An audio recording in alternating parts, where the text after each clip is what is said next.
या बातमीचे प्रायोजक आहेत मनोरंजन नगरी, लहान मुलांसाठी फुल एन्जॉय पॉइंट, पत्ता होम मैदान, पासपोर्ट ऑफिस समोर, सोलापूर।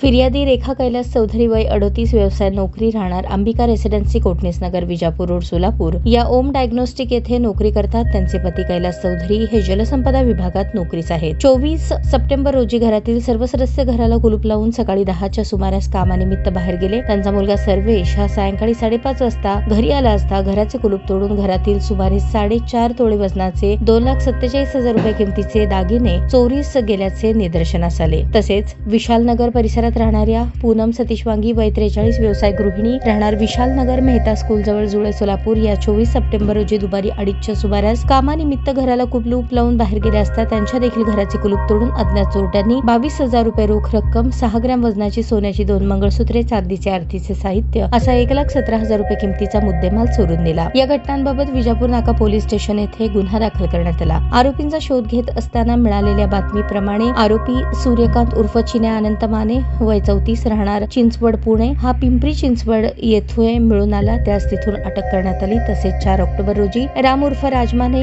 लक्ष्मण क्षीरसागर, वय 35, राहणार वाघोली, तालुका कळंब, जिल्हा धाराशिव याला देखील गुन्ह्याच्या तपासात अटक करण्यात आली। दोन्ही आरोपितांना न्यायालयाने न्यायालयीन कोठडी मंजूर केल्यानंतर आरोपींनी वकिलामार्फत न्यायालयात जामीन मिळण्याकामी रीतसर अर्ज केला होता। सरकारी पक्षाच्या वतीने सहाय्यक सरकारी अभियोक्ता ॲडव्होकेट PS मांजरे यांनी आरोपीवर दाखल असलेले गुन्हे यावरून असे दिसते की त्यांच्या वागणुकीत काही एक फरक पडत नाही। आरोपी पुन्हा त्याच पद्धतीने गुन्हे करत असल्याचे निदर्शनास आणून दिले। सध्या दिवाळी सणोत्सव असल्याने आरोपी अशाच प्रकारे गुन्हे करत असतील तर तपासाधीन प्रस्तुत गुन्ह्यातील उर्वरित मुद्देमाल देखील हस्तगत करण्याची कारवाई पोलिसांकडून चालू असल्याने आरोपीस जामीन नामंजूर करावा असा युक्तिवाद प्रभावीपणे केला। आरोपीच्या जामीन अर्जावर न्यायालयात सुनावणी झाल्यानंतर तपासणी अधिकारी यांनी मांडलेला युक्तिवाद ग्राह्य धरून प्रथम वर्ग न्यायदंडाधिकारी दीपक खंकरे यांनी दोन्ही आरोपींचा जामीन अर्ज फेटाळला।